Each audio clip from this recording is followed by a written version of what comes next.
of racing that there were so many cars. You join me at the start line of the Prescott Hill Climb in a very special car. We've teamed up with eBay to challenge ourselves to build a track car using only parts and accessories from eBay. It's got to be faster than a modern day hot hatch around a circuit, and we can't spend more than £10,000, car included, and this is that very car. This is a first for Pistonheads, everybody. Welcome to PH Project Car.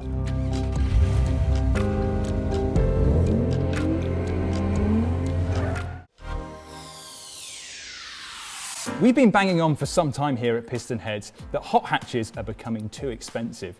The new Honda Civic Type R is over £45,000 new, and a Ford Fiesta ST seems pretty expensive at £27,000. Isn't affordable performance the whole point of a hot hatch? Well, now's the time for us to put our money where our mouth is. I'm currently looking at the Pistonheads classifieds to try and find a car for about £6,000, which, if my quick math serves correctly, gives me £4,000 to spend on modifications. We considered all sorts of hot hatches to base our project car on, such as the Honda Civic Type R EP3 and Ford Focus ST, but ultimately we narrowed the search down to the VW Golf GTI Mk5. Not only because it's a hot hatch icon, but there's also a lot of potential to unlock more power from its 2-litre turbo engine. The only problem was finding one in stock. After several unsuccessful phone calls and endless distractions, we ended up with this, a 2006 Volkswagen Golf GTI with 96,000 miles on the clock. And would you believe it? I managed to pick this up for only £5,200. Now, this is the point of where most people would say all the things that are wrong with it, but this isn't a restoration project. Oh no, we're trying to turn this thing into a track monster.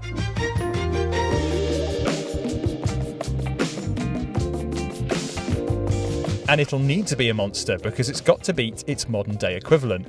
But we're not pitting this against the new, more advanced GTI. It'll face up against the all-wheel drive 320 horsepower head case that is the Mk8 Golf R over a single lap of a racetrack. So we needed a solid base to start off with. Now, the thing we were most worried about when looking at Mk5 Golf GTIs is rust, and the most common area that you'll find it on is here on the wings. But I also saw cars that had corrosion on the suspension and on the subframe. Our car, luckily, is completely free of the stuff, except for right here. This is the pimply prodrome of rust, and we've also got a little bit more on the front left wing. Now, that's something we should be able to fix later on in the project, I hope. These 2-litre engines are made of tough stuff. Not only can you extract a lot of power from them with relative ease, but it isn't likely to blow itself to pieces in the process. Our GTI looks to have been kept in good order and has been treated to 2 new timing belts in its lifetime. It's also got a Miltech exhaust, which doesn't sound all that different to the stock version, but it's one less thing to worry about and gives us more cash to spend on mods. I mean, as far as I can see, it's mechanically bang on. Though I'm sure I'm going to be proven wrong when we start working on it. What I love about our GTI is that it comes with a cream leather interior. So, okay, it's not very high performance, but it sets our project car apart from the rest, and, well, it really puts the GT in GTI. Admittedly, the interior hasn't aged brilliantly. The beige does show up quite a lot of dings and scuffs, and the lid for the center console bin doesn't work anymore. The buttons on the media center are all sticky and nasty as well, which is pretty common with Golfs and VW products of this era. But what's really great is the previous owner bought replacement buttons so we can fit those later on. This car has absolutely everything. It's a bargain. The big question though is, how does it drive? Now, obviously I've driven all the way here from London, so I know it's not falling to bits, but I haven't been able to see what it's really capable of yet. A run up the mile-long Prescott Hill climb should do the trick, and just so you know, helmets aren't allowed. Right, at the start line, first thing to do is turn traction control off. Slightly greasy day, hope I don't come to regret that. Right, waiting for the green light, and here we go, right. Lots of wheel spin off the start line, here we go. Wow, really picks up after 4,000 RPM. A lot of power here. It's 200 horsepower, but it feels very torquey. Into the first braking zone. God, it feels really responsive under braking. There's quite a lot of braking power, but you see the amount of steering lock I'm having to put on to get around the corner. Right, out the hairpin, lots of traction, courtesy of some brand new Bridgestone tyres that the previous owner put on, which is working in our favour nicely. Yeah, the chassis feels great. Definitely doesn't feel like a 17-year-old car, but the steering just feels a tad on the lethargic side. Definitely feels like we've got a good chassis to work with though. Oh, crikey, lock the brakes there a little bit of a shimmy under braking and across the line. Wow. A mile just goes by just like that, but it feels like a really good, really capable car. What really stands out to me is a lot of torque from the motor. So it really picks up at about 3,500, 4,000 RPM, and it just absolutely goes. So adding more power, this thing is going to feel super fast. Traction, obviously not helped that I turned traction control off, but yeah, we're definitely going to have our work cut out trying to race this against an all-wheel drive Golf R. And the only things I wasn't really a fan of, steering feels just a bit lethargic, a bit slow, like you've really got to work at it to get round the corner. And the manual gearbox, well, lovely, just seems a tad on the floppy side. But other than that, it feels like we've got a really good basis for a project car here.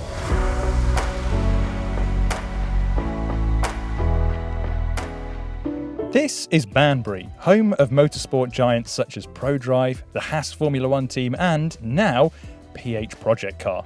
We're at BRS Automotive, which is owned by this man, Pip Simcoe, who's owned several track builds including a 790 horsepower Audi RS6 and a Nissan GTR with up to 1,500 horsepower. Sounds like the perfect man for the job then. Pip, meet PH, PH, Pip. Now, first off, before we get to work, what's the story behind BRS Automotive and the name? Because your name's Pip, but it begins with a B. So we opened July 2017. We started completely from scratch. So it was kind of an empty building. We put the ramps and stuff in. And then it got to the point where we're like, what are we going to do business name-wise? My initials are PNS and doesn't quite sound right when you say it quite quickly together. So we went with my dad's initials, which is BRS, which sounds a hell of a lot better. Now, you've got loads of cars out here. It seems like you do all sorts of fixing cars and doing them up, but you've also got quite a lot of projects that you work on as well. You've got some really interesting stuff out the back. So we've got a couple. We've got an S4 out the back. That's one that, I think it's one that had anyone else taken on. It was at the point with the customer, it was like, you need to chuck quite a lot of time and money at it. So do you keep it? Do you scrap it? Do you sell it for parts? Obviously, we've got all the time on our hands. We like doing stuff like that. So that's one that we've started. We've got like a little EP3 Civic that we're going to do, just build for somebody that maybe wants to take it on track. But effectively, what we do is we get them to a point where somebody else can add their finishing touches and kind of move on with it as such. So we do the brakes, tyres, make sure they're safe, MOT them, that kind of stuff. At the same time, nice wheels, nice suspension, but then leave the details for the person that wants to buy it from us just to finish it off effectively. Well, that's perfect, because that's exactly what we need for PH Project Car. Now, obviously, we've got a VW Golf GTI Mark 5. You've worked on hundreds of these. What do we need to look out for? What are the common things that usually go wrong with these? I mean, for the most part, these things are really, really good. They do have their common issues. The chains on the cams, they're quite common. Fuel pump follower, another one, they wear through. That's one to always look out for. Pickups in the sump, they're quite common for getting blocked. And then carbon on the intake side, quite a big carbon build-up, but for the most part, they're a good solid car. Definitely a good platform to start with. Which is exactly what we needed, really. So I think we need to get this jacked up and have a look underneath it and see what we're working with. Sounds good to me. Let's do it.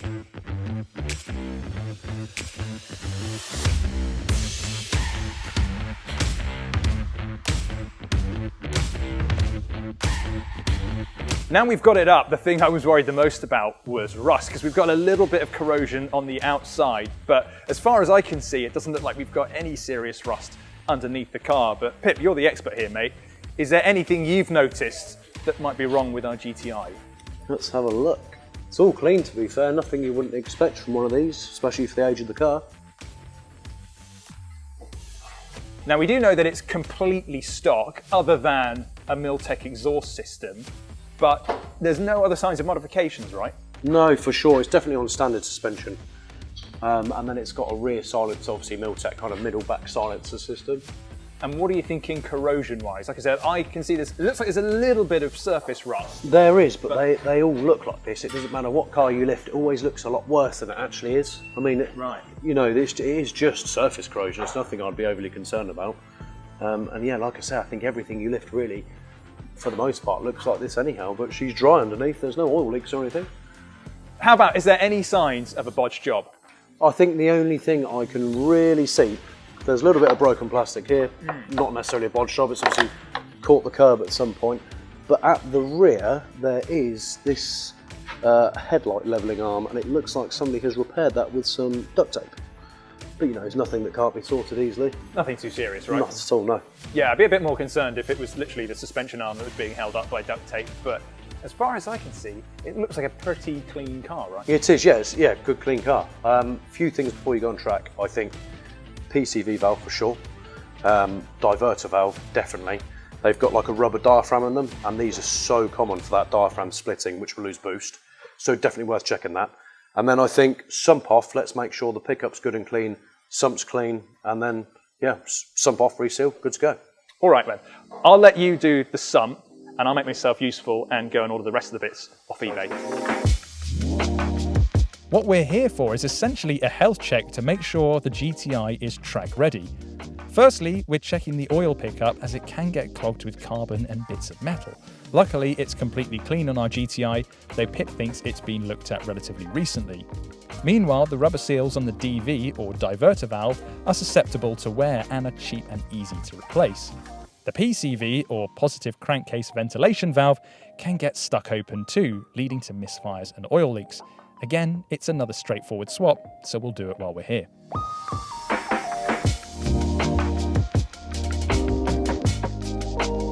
This is Kerbera, a tight, twisty sprint course that we thought would be the perfect place to see where the weaknesses lie in our Golf GTI. That, and it was quite a bit cheaper than a proper racetrack. Originally, the plan was to pit the GTI against the standard Mk8 Golf R, but VW didn't have any available, so it sent us this instead, a 20 years edition. Not only does it have more power than the base R at 333 horsepower, but it also gets torque vectoring and VW's Vehicle Dynamics Manager as standard. I wanted to drive both cars, but the bosses at PH said I'd drive the Golf R deliberately slowly, and they had a point. So instead, it'll be driven by professional racing driver and friend of PH, Charles Rainford. So Charles, last time we saw you, you were doing Enduro car with us in a Ford Ka back in 2020. Have you even done anything since then? Well, just a little bit. I'm currently in my third season of the Porsche Carrera Cup GB. I was last year's Pro-Am champion as well. Right. I also managed to win 14 out of 16 races last year. So I've done a little bit. What about yourself? Does Gran Turismo count? I'm afraid not. Okay, well then, absolutely nothing then. Well, it's all about to change because we're going to be on track today. So the way it's going to go down is we're going to start things off with an acceleration test. We're then going to do a braking test and finish things off with a lap time. And you're going to be in the Golf R. What do you think about it? I think obviously it looks very mean. It's obviously a fantastic looking car. I'm not 100% sure on the blue accents personally, but I've never driven a Golf R before. So very much looking forward to driving it and giving it a go today. Well, as you're our guest, here are the keys. You're up first. First up, an acceleration test. Now, timing gear is expensive, and we'd rather put that money towards making our GTI faster. So instead, we're going to see how long it takes for the cars to complete a 100-metre sprint. Charles is up first, and he benefits from all-wheel drive, launch control, and a DSG. We're on the brake. We're going to go on the throttle and let go. And across the line. That felt nice. That's a 5.7 second run for Charles. Now it's the GTI's turn. I've only got the front wheels to power me along, and I've also got to shift gears myself. Oh, and I'm also 130 horsepower down. Let's just get to it and see how we do. So right, I'm going to do about 3,000 and go. Oh, that was a good launch. Good launch, here we go. And across the line doing about 60 miles an hour anyway. The GTI comes in at 7.6 seconds, which is nearly 2 seconds down on the Golf R. Not that we'll be doing standing starts for our track runs, but acceleration is crucial over such a technical track, and we've got some time to make up. Next, the brake test. It's a rolling start from 60 miles per hour before hitting the anchors at the start-finish line. Charles is up first again, and while his brakes are much better, the R's nearly 200 kilograms heavier than our GTI. There we go, 60 miles an hour. And we're going to brake at the line in 3, 2, 1. Hey, not bad.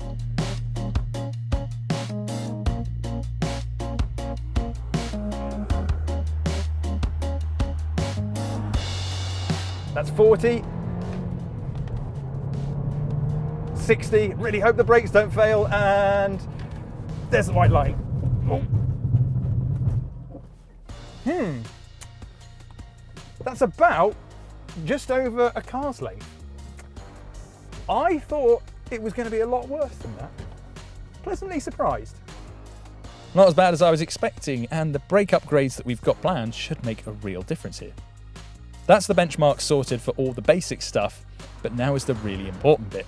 How much faster will Charles send the Golf R around Kerbera than I can in the GTI? It's a basic figure of 8 course with a rolling start of 30 miles per hour, which takes the R's rapid launch control out of the equation. We'll take all the help that we can get here. There we go, that's 30 miles an hour achieved. Let's see the start line in 3, 2, 1, go.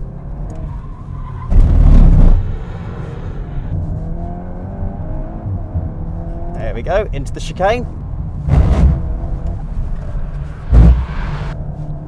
Up to the hairpin now. Nice rotation from the Golf.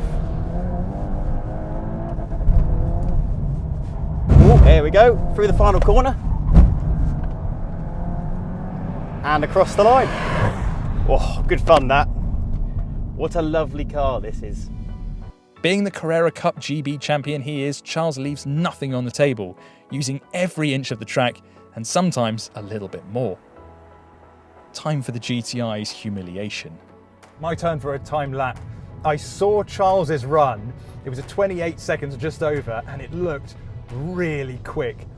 I don't know how I'm going to get anywhere near that, particularly in a stock car, but let's just see how much time we need to make up.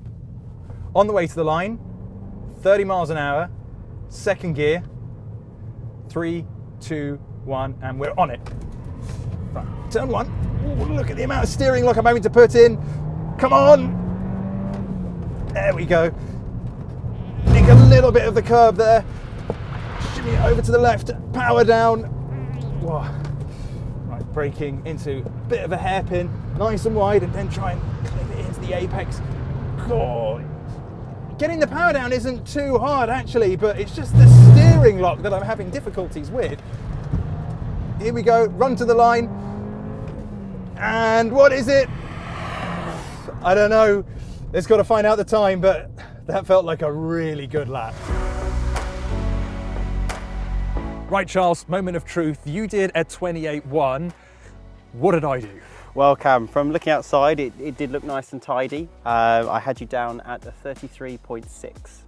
You know what? That's a lot better than I was expecting. I thought because the age difference is so big, they're mechanically very different. I was expecting it to be around 8 to 10 seconds, but I put that down at about 5.5 seconds, right? That's not too bad. Although, because I did a 28, it does mean between you and the car, we need to try and find about 20% more performance. That sounds quite painful. So the Golf R trounced our stock GTI by 5.5 seconds around Kerbera Sprint Course. So we're back at BRS Automotive, aka PH Project Car HQ, to give the suspension, brakes and tyres a major makeover. Let the modding commence. Where should we start? I think, especially with a track like Kerbera, chassis first. Most people want to go straight in with more power, but I think get the chassis right. So I think better tyres, suspension, so springs, shocks, coilovers as it were, and brakes. And I think then once that's done, then start to introduce more power to the car. Sounds like a good idea. So why don't you start taking the car apart and I'll go and get the bits we need from eBay. Sounds good to me. Finding the right parts for our GTI is about as effortless as it gets with eBay's My Garage feature. All I have to do is plug in the number plate, search for the bits that I'm looking for, and it'll show me all the parts and accessories that are compatible with our Mk5 Golf. After scouring through the listings, I ended up with this mega haul of mods. Let me show you what I've bought. First up, we've got new springs and dampers. These are BC Racing's BR series coilovers, and I think these offer the best mix of track and on-road performance. Now, I know there are more hardcore dampers out there. However, we wanted this GTI to feel just as good on the road as it does on track, especially as we're giving the car away to one of you lot at the end of the series. More on that a little bit later in the episode. Now, the great thing about using a VW Golf GTI as the basis of our build is that we can pinch things from different manufacturers under VAG, or whatever it's called these days, at a much cheaper rate than going down the aftermarket route. And that's exactly what we've done for the calipers. These were originally from an Audi S3, which underneath is pretty much exactly the same as our Mk5 Golf GTI. Now, these do come with discs and pads, but we've decided to get new versions from Brembo and Ferdo respectively, because although these look clean, I don't know how they're going to perform on track. I'd rather not risk it and just get new ones instead. Finally, the tyres. Now, I know we have a mountain to climb to try and beat Charles in the Golf R, but these Nankan NS2Rs are our secret weapon. I had to dig through the PH forums and I found these tyres not only heated up really quickly, so we're on the pace straight away, but they won't fall apart after several hot laps. And I think of all the upgrades that we've got here, it's the tyres that are going to make the biggest difference, particularly around the tight and twisty carburetor. How much did this all come to then? Well, a little under £2,000, which leaves us with around about £2,800 to spend on engine upgrades. But before we get to that, we need to get all of this stuff into PH Project Car.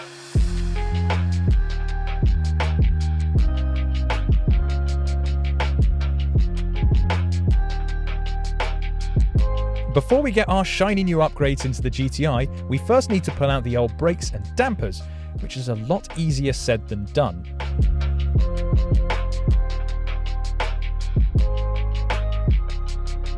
We're going from these old OEM shocks to the new BC Racing coilovers. There's a massive height difference here. The GTI already sits quite low on its stock dampers. We're not going to be scraping the floor, are we? No. I mean, you've got a much firmer spring in this one anyway, and given when you've got the weight of the car on this, it wouldn't sit that high anyway. So it's quite deceiving, really. It's going to sit lower, and you have got the adjustability on these coilovers anyway. In terms of your threads, depend on what height you want to set it. And anyway, we get everything fitted today, and then you're going to have to come back and we do kind of four-wheel geometry on it anyway, so it's all set up for road, track, etc. That sounds good, but we can drive this away today, right? Yeah, absolutely, yeah. Perfect. All right, well, as time is tight, let's go and get these in the Golf. Perfect, let's do it. What's great about these BC Racing coilovers is that they provide a degree of adjustability, allowing us to find a setup that works best for Kerber's twisty figure of 8. Lowering springs are cheaper, but they're nowhere near as versatile as a full coilover upgrade. Coilovers are on and they are looking absolutely fantastic, but I have noticed that the ride height is a lot lower than it was than before. Pip, is that something I should be worried about? No, I mean, we've fitted them as they come out of the box. We've got loads of adjustability in them, so we get the wheels on, get it on the floor, get the height set, and yeah, it'll be fine. It'll be good. Fantastic. So we can make it a little bit taller. Yeah, we can. You've got so much adjustability on the height, so we can come up, we can come down, and then we'll just make sure we're square on the floor as such. Perfect. Next up, we've got to do the brakes. Now, admittedly, I actually had an issue with the brakes the other day. The stock ones were binding. I was meant to go to a PH Sunday service, got halfway, the brakes were binding. So I've had a new stock caliper fitted, but we're now going to get something a little bit beefier. So we've got our new setup over here. First thing I wanted to point out, earlier I said that these were Audi S3 brakes, and I know that people are going to point out and say, but it says GTI. I think someone's put that on. Yeah. These calipers, they're fitted to, I think it's the anniversary edition, some versions of the R32, or if not all, not 100% sure, and the S3. That's what I should have said earlier, so thanks, Pip. Now we're going to move over to the discs. We've got a significantly bigger disc than what we had originally. What's the benefits of going for something this big? Well, you've got, I mean, if you compare that directly to the other disc, obviously that disc is worn out anyway, but you've got a much larger surface area for braking. And heat dissipation is probably a lot better on that disc. So yeah, I mean, bigger brakes, more stopping power for sure. Yeah, this thing is going to be an absolute monster at stopping. My only concern though is this going to fit with the stock wheels because they're so much bigger? Well, I guess there's only one way to find out. Let's fit them.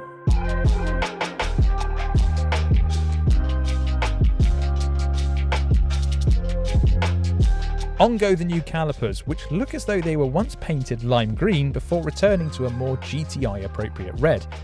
They're still single piston, but the bigger discs and pads should provide a lot more stopping power. While Pip gets the brakes sorted, we'll get the new tyres ready. We're keeping the original wheels because we can't afford new ones, and the OEM ones still look cool 17 years on. Besides, it's the NS2Rs that are going to bring the lap times.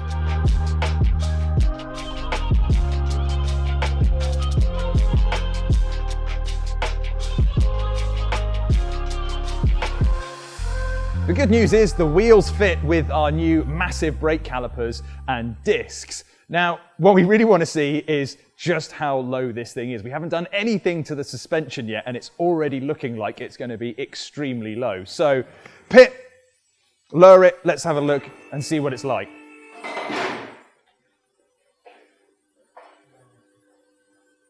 See, there's really not a lot of room to maneuver here. There's no weight on the wheels or the suspension at all at the moment. But that's all about to change.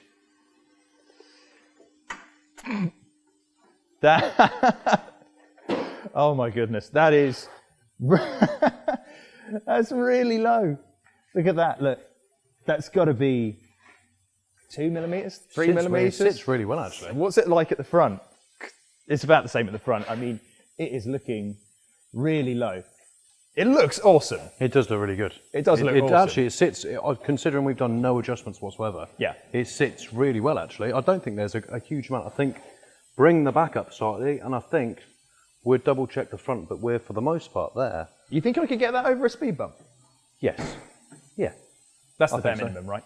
Yeah. So how about we do that? We raise the suspension up just a little bit, maybe soften it off a touch, and get this thing to Kerberer.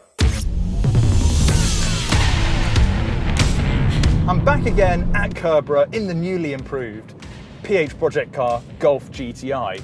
Now, I've driven hundreds of cars, including plenty of track toys, but I've never driven anything as firm as this thing when I drove it away from Pip's. Yes, it's completely eliminated body roll, and I've now got a much flatter platform to play with, but my goodness, the smallest crease in the road would send every molecule of fat in my body jiggling about, which is as unpleasant as it sounds. However, Pip introduced me to these keys that can be used to adjust the front dampers, while the rears have a toggle built in. Turns out they were on the stiffest setting. And just with a few clicks on the front suspension and also a few clicks at the rear has completely transformed this car. I think it just goes to show how versatile these coilovers are, because I've softened off the ride. It feels like a much better car to drive on the road, but it's still cornering really flat. And it's giving me so much more confidence in the corners. It just feels like it's completely transformed the ride of this car. Of course, those Nankang tyres are doing a lot of the heavy lifting as well. This thing just has so much more grip than it did before. I can really see us shaving seconds off our lap time with this upgrade package.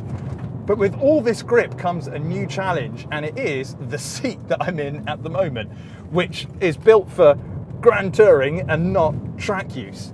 And so I've got so much grip in the corners, but I've got nothing really to support me, so I'm having to fling my body around like a MotoGP rider.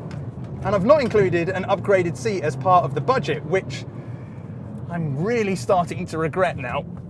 We've got the new brakes on here as well, but I must admit, I'm not getting that transformative feeling as I am getting with the coilovers and tyres. Now, of course, they're still OEM, and they're also single pot calipers up front. So it's not going to be a drastic change what we had before, and the GTI's brakes were pretty good anyway. But I think we're going to really tell the difference over the course of a lap. Last time we were here, our pro driver Charles set a blistering 28.1 second lap time around Kerber's twisty figure of 8 in the Mk8 Golf R 20 years edition. Meanwhile, our GTI banked a 33.6, meaning we've got 5.5 seconds to make up. Right, coming up to the line, 30 miles an hour. I'm going to drop it into second and go. Right. Wow, just so much easier to get on the throttle out of turn 1. We've got so much more grip than before. I just feel a lot more confident. Still a little bit understeery. Obviously, we've not done anything to the weight.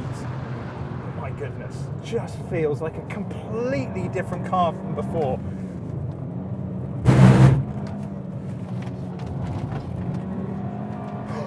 Nearly running onto the grass there, crossed the line. That felt so much faster than before. I've got the time here and it's a 31.2, which is about 2.4 seconds faster than what we achieved in the stock GTI, and means we only have 3 seconds to find to catch up with Charles in the Golf R. All using mods and accessories that have transformed our GTI without ruining its daily usability. Well, not that much anyway. Before we do any more mods, we need to make the most of the upgrades we've already done to PH Project Car, and for that, I need professional help. Now, if you've seen episode 2, and if you haven't, I'll leave a link to that in the top right-hand corner, you'll be familiar with Charles Rainford. Hello, Charles. Hello. Now, Charles is the friend of PH and also a Porsche Carrera Cup GB champion, and I think I'm a good luck charm because since we started filming, you're doing pretty well this season. Yeah, thank you. It's been going fantastic so far. Obviously, the last few races have been a dream. So, yeah, thank you for that. So you're my rival in this challenge. You're driving the Mk8 Golf R, and I've got to beat you on track in PH Project Car. And the first time that we met up, you absolutely trounced me on circuit. So much so that today you're offering me pity tuition as some sort of sympathy for completely annihilating me. So I've got a little bit of track day experience, but what can the average track enthusiast expect from getting tuition from a professional racing driver like yourself, Charles? Well, the thing is, when it comes to tuition and instruction on circuit, we're looking at everything really. Obviously using the track more, as well as braking the correct way. If you do the correct thing at the correct time, it then means you're going to be giving less wear on your car, going fast, and ultimately enjoying it more as well. Honestly, I can't wait. Now, the first thing that came into my mind was, let's use a data logger to compare data sets and get really deep into it, but they're usually banned on track days like this. So is there anything that you can recommend to kind of measure how I might be able to go faster and use a reference point so I can improve my lap times? Yeah, as you say, unfortunately, we're not allowed to time live while we're out on the circuit with a data logger. So if you've got any kind of action camera or anything we can record video footage from inside the car, it'd be crucial to look back on it and slow everything down. Okay, sounds like a good idea. I'm going to grab an action camera off eBay and you get yourself ready. I know your hair's done, but you might want to put your helmet on.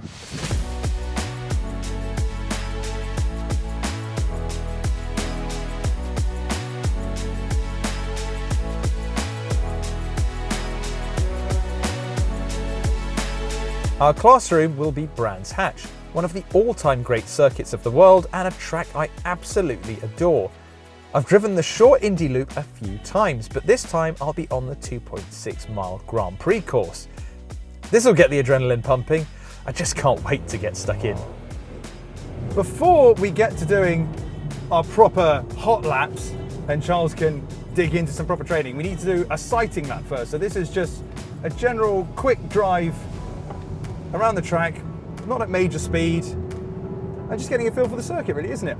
So at the moment, Charles, we're just kind of looking out for kind of important things. We right? are, yes. I mean, Visual especially things. reference points. Cam, that's going to be the biggest thing. As you can see out on the circuit, especially on the right-hand side, you've got a yellow cone. That's going to use as our turning point. But I've actually put some orange markers out here as well. So orange cone there, that's going to be your apex. So we can use a bit of curb there as well.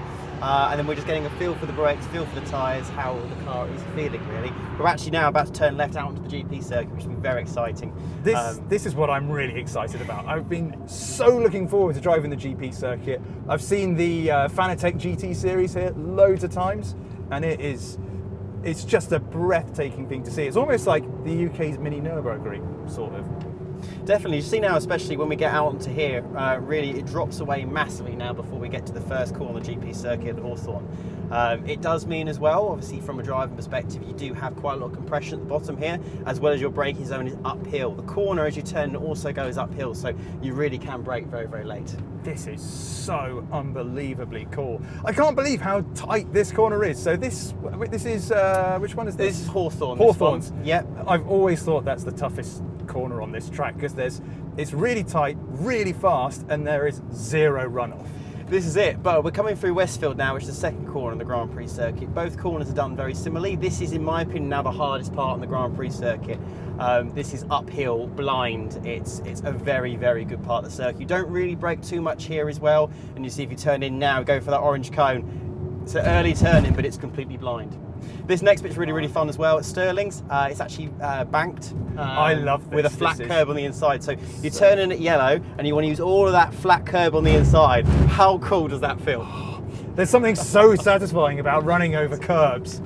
As you see as well, the track usage is going to be the biggest thing. Yeah. Especially getting used to parts where it's blind and whatnot, but creating efficient rotation is going to be really, really key, but also getting on the power nicely to use all the track width. Into here as well, as we go through clearways, it's a very different feel to when you're on the Indy circuit, because the circuit drops away a lot more. You're carrying a lot more speed, obviously, so you can trust the compression out there as well to keep you on the circuit.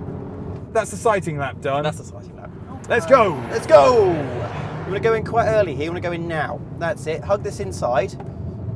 And turning in a bit more, good. Squeeze the gas and now onto the power. That's good. See, I've got the power down there, but I can still feel the traction control kicking in. A little bit, isn't it? It's not wanting to play ball. Nice and wide, that's it. Nice late apex, now onto the power. Good. Car on the left. It's been busy for this first lap or so whilst everybody sorts their positions. So down to third, we're going to go nice and wide. You're going to turn at the end of this curb. And now, where the cone is, in you go. Yeah, that's it. God, can you feel the grip from the tyres? Good, isn't it? It's got so much more bite than it did before. I think that's even more bite, to be fair, than the Golf R. That felt fantastic. Oh, that's what I want to hear, Charles. Right, down the straight that is actually so a we very position short ourselves straight. on the left-hand side. These guys might brake a little bit early, so just be careful. We'll start braking this change of tarmac. That's going to be our reference to start with. That's Change it, of tarmac, fourth gear. And in we go. Good. You can be back on full power now because it's uphill. That's it. Very wide. Nice. Whenever I've done a track day, I've always struggled with confidence under braking. I always feel like I brake too early because if I brake too late, yes, I might make up a bit of time, but I also risk putting the car in the gravel or worse, in the barrier. And as we're giving this car away at the end of the season, I really don't want to make a mess of it. Great. Get the car to turn. Lovely stuff. That's it. Remember, pop back across to the right-hand side. Very good. That's it. Just bleed out those brakes a little bit. Nice. And back on the power again. Nice bit of curve. Look at that. So it's a great feeling, isn't it? Eating up the curbs. Got so much more grip. Good. Make sure we grab third here. That's the one. Good. Turn the car. A little bit wide wider apex entry. there. Didn't quite commit to the turn as well as we could have.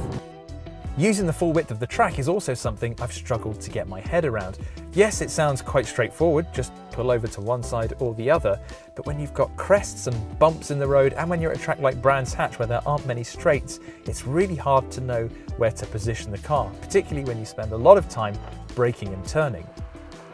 All about the exits, always all about the exits. So here we're going to try and brake a little bit less. Keep going, keep going, keep going, keep going. Oh, off the brakes. I wimped out. That's okay. It's blind, to be fair, so each lap you get more That's confident why, there. yeah. You can really take a chunk out of that corner, but I need to go so much wider. We do. But that's just carrying more speed in, to be fair, over the blind crest. After a bit of tuition with Charles, we headed back into the pit lane. I don't really feel like I strung together a really clean lap, and there was definitely a lot left on the table. We've certainly got quite a lot to go through. First laps are down. I've got serious helmet hair and I need a break. So we're going to go through the video footage that we recorded in the car. Charles, what are we looking out for here?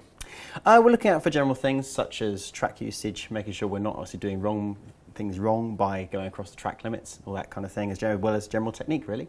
So we've got the footage here, but have you noticed anything? Only a few things. I think one thing I really want to address, kind of going more towards this afternoon, is our track usage. So we want to think about using much more road, especially on the entry, as we can see here into Paddock Hill Bend. Currently we're in the middle of the road, and that means you need to use more steering lock to actually get into the corner. Therefore, you have to slow the car down more. So we want to be using much more road, especially on the corner entry, as well as the exit, to keep the steering wheel as straight as possible. That way you can carry maximum speed through the corners. Okay, I think it's just something of where I get really concerned if I get too far over. You leave so little margin for error. So, okay, so track using up the full rim of the track is one thing. I'm hoping that's it. Is there anything more? There's one more thing. Okay, right. Sorry. We want to try and add some trail braking into the mix as well. So now you're doing a really good job of braking in a straight line, coming off the brakes and then turning in, but it's not the most efficient and fastest way of driving. So we want to still be braking in a straight line, but actually reducing the brake pressure and then turning the car in at the same time in the slower corners. That way you're keeping the weight much more on the nose, and the rear is going to rotate around you. Therefore, as well, we don't need to use as much steering lock. So I think that's pretty normal. It can always be hard to listen to criticism, but it obviously makes such a big difference out on track. But is there any bad habits that you've noticed that I'm doing that you've seen in other drivers? To be fair, I must give it to you, you have no bad habits. So I was really happy to see that. Generally, a few bad habits that people can do when they're on track is not keeping their hands at 9 and 3 on the wheel and crossing over if you need more. Just because on the road, obviously, we normally use a push-pull technique. Right. But that's not quite as smooth on track because you don't need that much steering lock in most cases. So really, that's going to be your maximum in a lot of places. Now, obviously, Charles is a massive help in these situations, and you can hire him for the day, for driving training purposes, that is, or if you need a very fast racing driver. But it also helps to grab yourself an action cam off eBay, because it makes such a difference when you go back and look through your footage, right? 100%. Obviously, when you're out on track live, as much as I'm trying to help you as much as I can, saying get here, do this, try and do that, in the moment the adrenaline's high, so it's a really, really good opportunity to get yourself an action camera or any kind of data logger to come back, have a look at the footage and really piece it together, slow it all down. That way you can absorb it much more efficiently. Now, a data logger would be the pièce de résistance in this kind of situation, but the problem is that you can't use them on track days like this because you can't be caught using timing. So what we've done instead is we've had a look at the video footage and timed my cleanest lap. It's really hard to get a clean lap on a track day because you've got loads of other users out there, but the best I could find was a 2 minutes and 5 seconds. So I think what I should do is put everything that I've learned from Charles's amazing tuition, put it out to practice and see if I can go any faster. But first, lunch. Time to put your tuition into practice. Know the areas that I need to focus on. That's it. So once we get the car warmed up, which won't take long, we can get on it. Okay, awesome. So remember, into here we want to use more track width on the left-hand side. This was the hardest part of the circuit when I came here this morning. Hawthorne. I need to come out wide. I see the cone. I think I can still... That's not bad. You can still use a bit more there. We still turned it a bit early. You were fantastic through here, through Westfield. This was really been really nice all morning. This is one of my favourite corners. Yeah, again, beautiful work once again. Look at that. Okay, here we're going to try and brake less. Use nice amount of track on the left-hand side. That's nice. And roll the car in. Good. And we can use all the track width on exit as well now. Yeah, not bad at all. Well done. Bit better. I felt a little bit more confident in that run. Clear ways. Braking late. That's it. And roll back into the power now. Use the track width here again. We've also got that compression on exit to hold you in. Great job there. Well done. It's again nice and wide. This is a good line. Well done. Yes. Yeah, that was much nicer. You feel the flow there. You feel the flow, but you just really feel like it's all so blind here at Brands. You just have to commit to it. It's the commitment that's so hard. Good, that's it. Use the left-hand side. Good, keep it straight. That's it. And back with the power now. Flat to the floor. Good, that's it. Carry the speed in here. You got it. That's it. Turn the car and on the power now. Get the steering lock off. Good. Perfect. Well done. Putting Charles's tuition to use, I could feel my confidence growing every second. Lap after lap, I sensed that I was chiseling away at my original time by using the full force of those beefier brakes and the extra bite of the track-focused tyres. That's it, less braking, less braking, less braking, good. Now back on the power. I feel like I'm able to apply the brakes a lot more smoothly. I feel like I'm not quite as stabby as I was this morning. There's a lot more finesse there now. See, adding some trail braking now, how much better does that feel? God, that felt fantastic through there.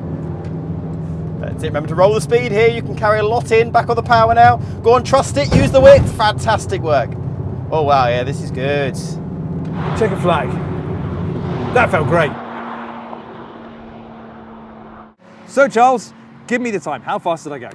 Well, it's really hard to say the exact lap time, just because obviously on a track day, there's a lot of traffic. On our best lap that I think we did, we had 2 big stops. So on a conservative effort, it's about 5 seconds quicker we're now going. So I think that's a really big improvement, and I'm going to take you up on conservative estimate because I think it was maybe a little bit more than that. So if I apply that to Kerbera, I'm going to absolutely thrash you. Yes, although I'm afraid Brands Hatch is a much longer circuit than Kerbera. Kerbera is much tighter, much twistier, and obviously a much shorter lap time, but still 5 seconds is still a fantastic effort. Precisely, and I think what we're trying to prove here really is that yes, it's so much fun to throw as much kit as you can at your own project car, but really professional driver training like we've had today really just brings a build together. PH project car is coming along so well. I had this at Brands Hatch the other day. I was on the GP loop, and those new tyres, suspension and brakes just make such a massive difference. In fact, when we took this to Kerbera a few weeks ago, it actually was 2.4 seconds faster than when I set a time in it in completely stock form. So that's a fair chunk of the ground that we have to make up found in that first set of mods. But you know why I'm here. You know what we need to do next. I need more power. So what do you recommend? So I'm thinking power-wise, obviously we've done suspension, tyres. I think now we need to go for more air, better exhaust flow, bigger intercooler, and see if we can do something with fuel. So induction kit, I think, bigger intercooler, sports cat for better exhaust flow, and then I think we'd do something with the fuel pump for a bit more fuel. Cool, sounds good to me. So why don't you go and get the car ready, and I'll find the bits we need from eBay. I've been on a bit of a shopping spree, and I'm going to take you through what I've bought. What you're about to see comes to around about £2,500, which leaves me with just enough cash to get the GTI remapped a little bit later on. So let's get to it. Here's what I've bought. First up, a sports cat. What you see here is a Miltech system that goes with our catback upgrade that was done by one of PH Project Car's previous owners. Now the aim of the game here is to improve airflow and reduce back pressure. Our existing catback system improves airflow from the catalytic converter all the way to the exhaust outlet, whereas the Sports Cat frees up airflow right from the turbo back, completing our Miltech exhaust system. Speaking of airflow, we've got ourselves an induction kit. This one's by Revo, who are the masters of tuning all things VAG, and this should help massively improve airflow by replacing the restrictive intake and airbox. More airflow usually means more power, so we're expecting a decent power hike with the upgrade that we've got here. Next, intercooler. It's one of the most important upgrades at this stage of the build process. With all that extra airflow from the induction kit and new exhaust system, we need to find a way of cooling it down to increase performance. So we've got this Revo intercooler from eBay to match the other Revo bits that we're putting into the car. Finally, a new clutch and flywheel. Now, I didn't actually need to change gear during my hot lap around Kerbera. I could just leave it in third and get around the whole lap. But because we're putting in so much more power, it seemed like the smart thing to do to put in a beefier clutch to go along with it. So how much power are we talking about here? Well, the GTI in stock form has 200 horsepower, so we're hoping somewhere in the region of 250 to 260 horsepower with all the new mods. Now, first it's going to need a remap to tie all of those mods together. But before we get to that, Pip's going to need to get all of this stuff into the GTI. So let's get to it.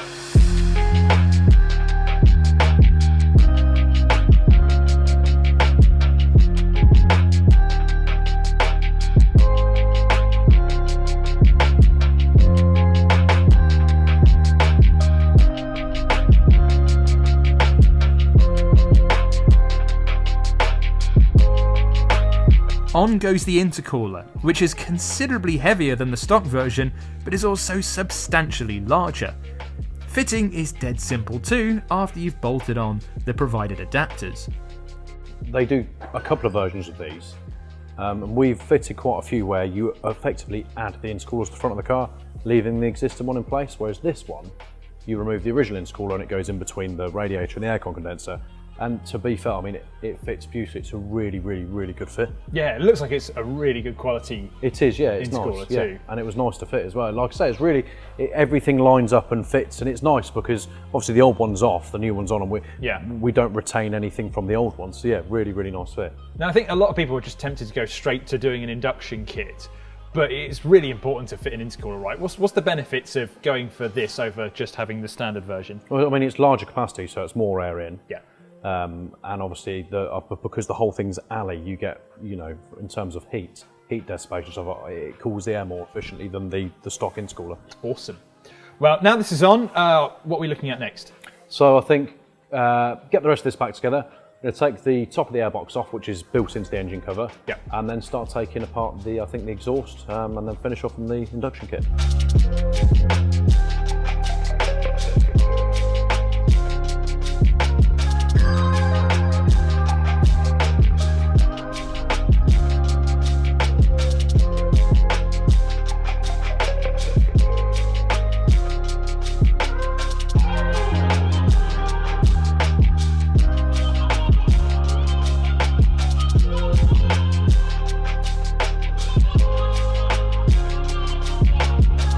Right, we've clearly got the old cat off.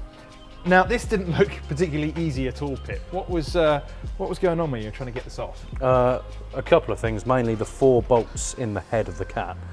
2 came off really nicely, and 2 have sheared into the turbo itself, which creates a little bit of a problem, possibly anyway. I think we may be able to extract the studs, but failing that, we might have to take the turbo off and drill them out. Is this quite a common thing on these? Because it seemed like something you were worried about before we got into this. Yeah, I've snapped my fair share of them, but it's just, if you think they're hot, cold, hot, cold, hot, cold, and then, you know, water ingress and stuff like that, it's corroded the bolts, and as much kind of lubricant we put on them, they still didn't want to come out, so. Well, it has created more work for you, but we have a new Sport Cat system. Yes. So this one looks like it's got a much larger diameter compared to this. What are the benefits of going with this new Sports Cat? It's just a much, much higher flowing exhaust system. I mean, diameter alone, so you can get more exhaust gas out, and you've got a much higher flowing cat as well. So from a performance point of view, once it's all mapped in, that will be a good choice of modification. Nice. And well, actually, while we're under here, we can see basically the way that this Sports Cat's going to work. So we're keeping the catback system that was in the car originally. So this is the old Miltech system. So you can see there's a massive gap going all the way down here to the turbocharger, but we're keeping this section onwards to the exhaust outlet.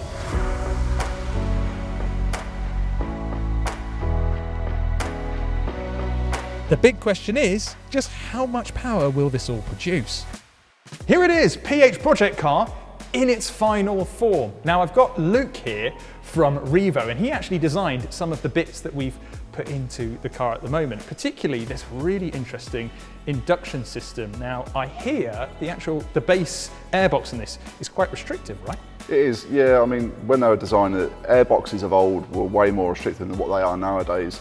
The one on the Mk5 platform especially, because it was actually designed as part of the whole engine cover itself.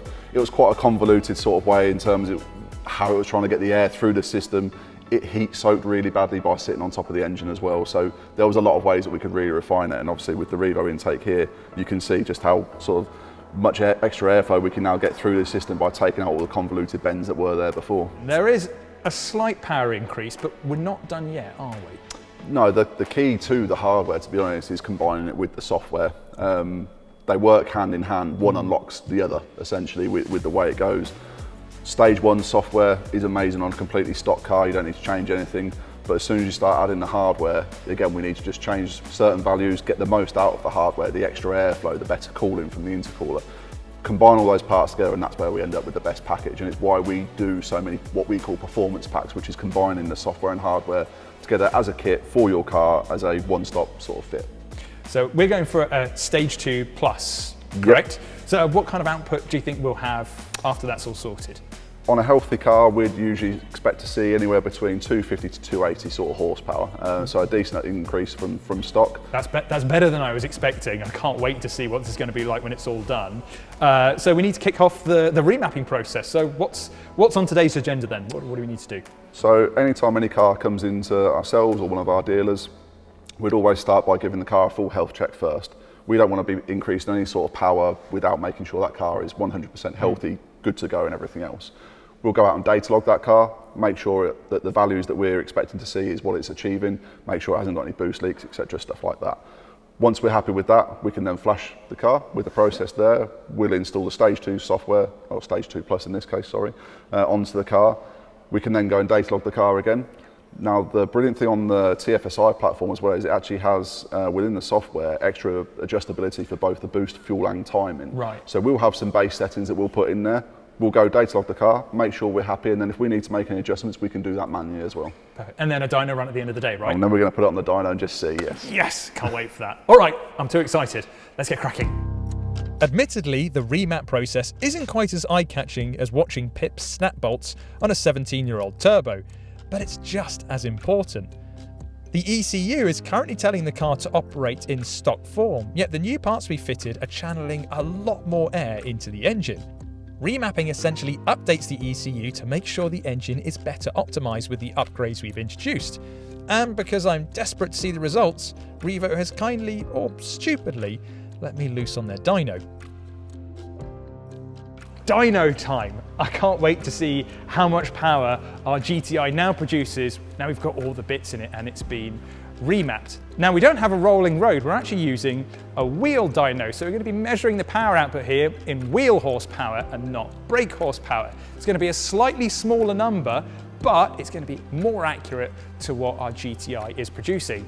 Just FYI, this isn't a service Revo usually produces, but they're just as excited as I am to see how much power the GTI makes. Now, we do have a target here.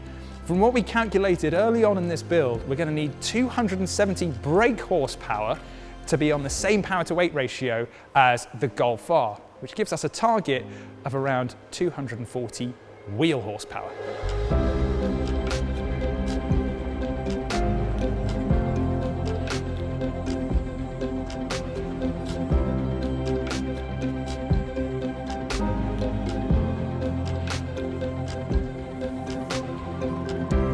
Read it and weep, 239.87 wheel horsepower. And if you add 14% on top of that, which is apparently the conversion that you need from wheel horsepower to horsepower at the flywheel, you'll be looking at just over 273 horsepower, which is bang on what we need to match the power to weight ratio of the Golf R.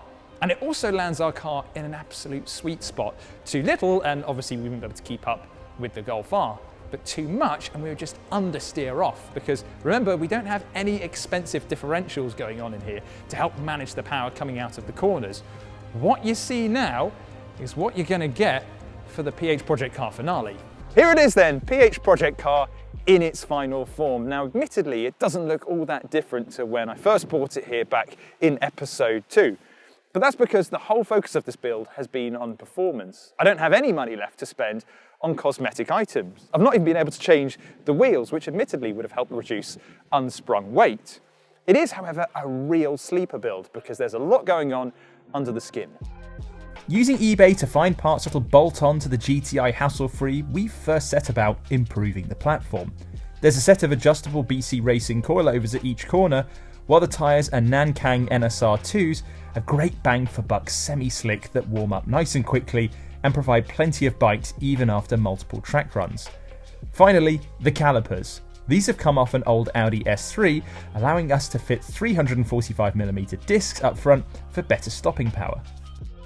Speaking of power, we've managed to up the GTI's output by around 30% thanks to a Revo induction kit, Revo intercooler, and a Miltech Sports Cat system to go with our catback that was already on the car when we bought it. Now, as stock, our GTI was producing around 200 horsepower, but realistically, that was more likely 190 after 17 years and 100,000 miles of abuse.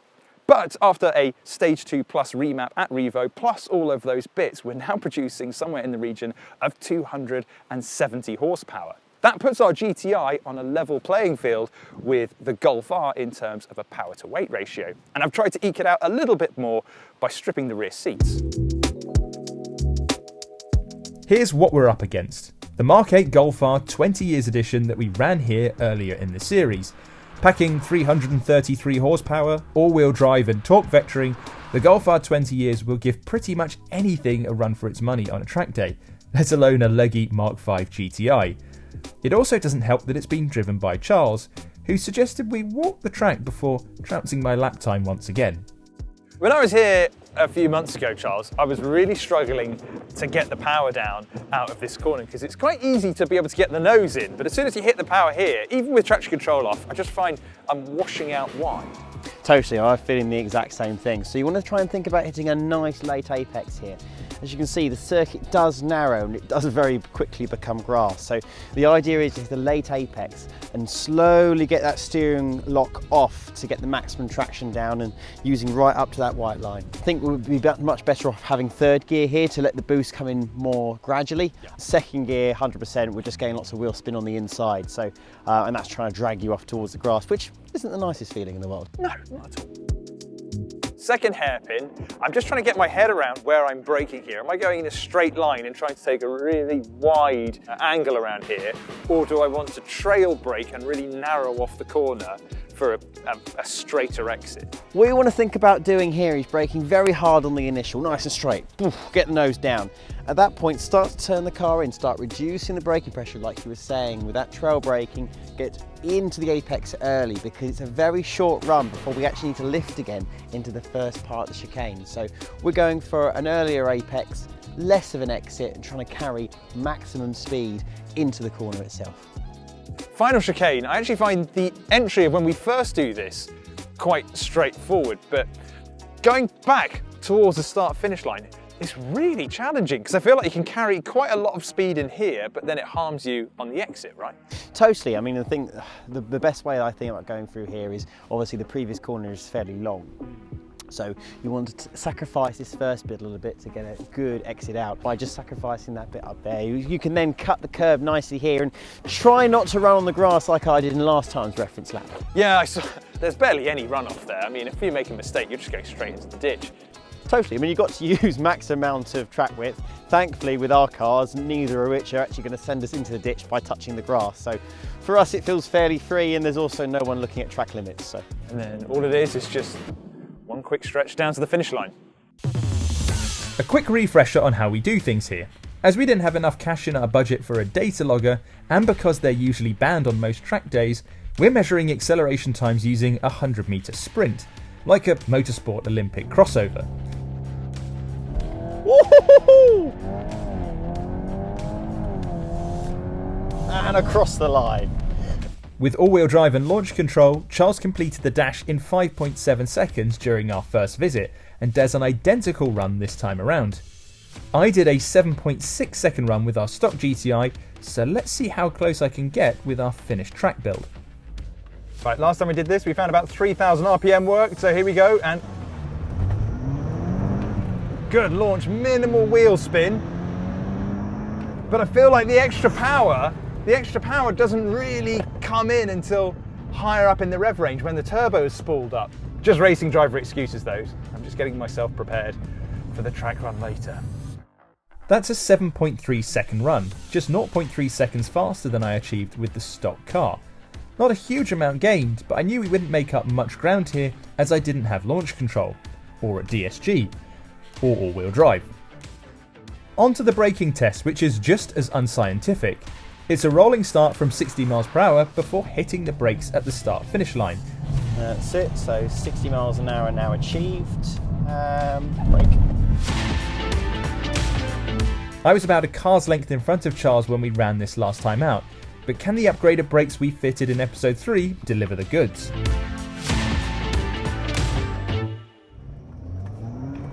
That's 60, and there's the line.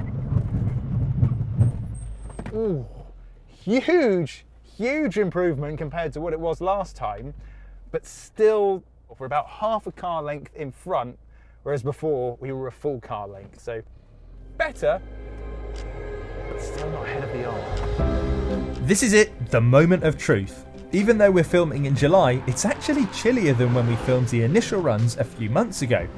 We're now dealing with a slightly cooler track temperature, so getting heat into the tyres will be absolutely key. In the name of fairness, I sent Charles out to set another benchmark time so we'd be on a level playing field. 30 miles an hour achieved, and we're going to get going in 3, 2, 1, go. That's better.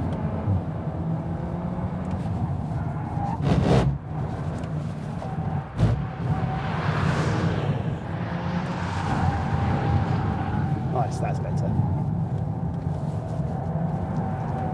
Better rotation.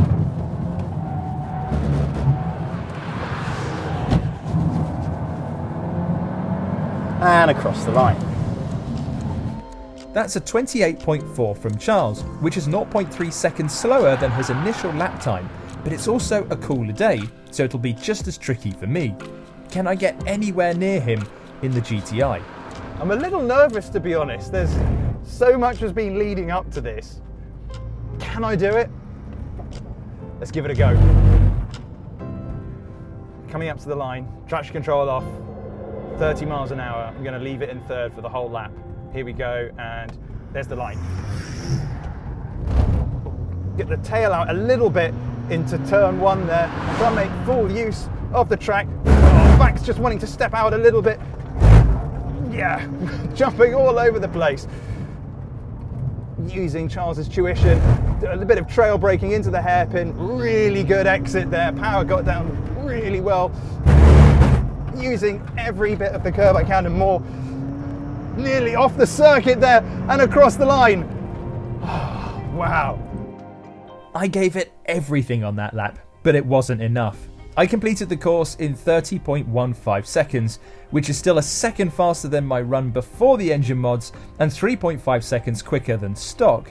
But to be 1.7 seconds off the R with a 17-year-old front-wheel drive manual car is still mighty impressive. The reason why I did the runs in the GTI is because I wanted to show this build as something that you could do at home, but in the name of eking out every single tenth, well, there was only one man for the job. We were always going to put him in the car. It's Charles Rainford. 3, 2, 1.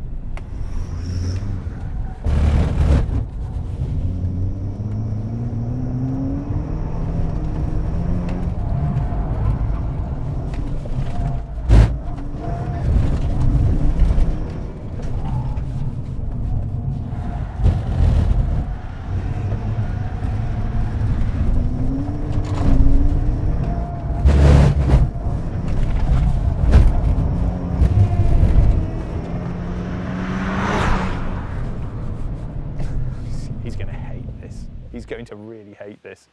30.01. So he's a tenth and a half faster than I am. No, that was really No, ragged edge. That didn't work at all. No. No. Well, I mean, you were really smooth coming out of turn 1. Thing is, as soon as you get the car to turn properly, and the thing is, you get it to turn, it's fine, and then as soon as the boost comes on, it's just spinning the inside wheel, and it just goes. Yeah. So, I can tell that it's just a lot more ragged, particularly. It just doesn't look anywhere near as poised as the Golf R going through there. So, yes. So basically what we're saying is, can you build a Golf R beater for £10,000? And the answer is no. No. No, you can't. No, it's really hard. But you can get bloody close. That's it, that you can. So we didn't beat the R, but at least we know that's the maximum PH project car is capable of. So, can you turn a Mk5 Golf GTI into a Mk8 Golf R 20 years edition beater for £10,000? No, unfortunately you can't. A little bit awkward, that. Yeah, just a little bit. However, we were only 1.6 seconds off in the end, and bearing in mind the original Golf was 5.5 seconds, bringing that down to 1.6 is a real big improvement. Now, obviously, it still feels like we've got a little bit of work, but this really doesn't feel like the perfect car yet. There's definitely some areas that it feels like we could do with improving, right? Certainly, I suppose, especially on my lap that I did out there, it's mainly getting out the corners. If we had more of a locking front differential, you would stop that big wheel spin that we're getting on the inside of the corner. We can see that it's actually down the straight, in the braking zones, on the entry to the corner. It's so close. It's just then the Golf R pulls away down on the exit of the corners. I think on a longer circuit, maybe for instance Brands Hatch, if we went back to the GP circuit now, imagine the lap time we'd find then. Well, on a positive note, I do feel as though my ego has got absolutely massive, because the delta between us was just 0.15 seconds. Actually, 0.14. So your tuition definitely helped there, mate. Yes, I mean, obviously you drove a fantastic lap there. It was very, very smooth. Yeah, you just absolutely nailed it. Well done. I haven't paid you to say that, have I? No, you haven't. So exciting fitting the coilovers and seeing how much lower the car was, bolting on the induction kit, hearing the sound that makes and the extra bite that we got from the sticky tyres. I'm really jealous of whoever's going to win this car, but better start a new project then to take my mind off it.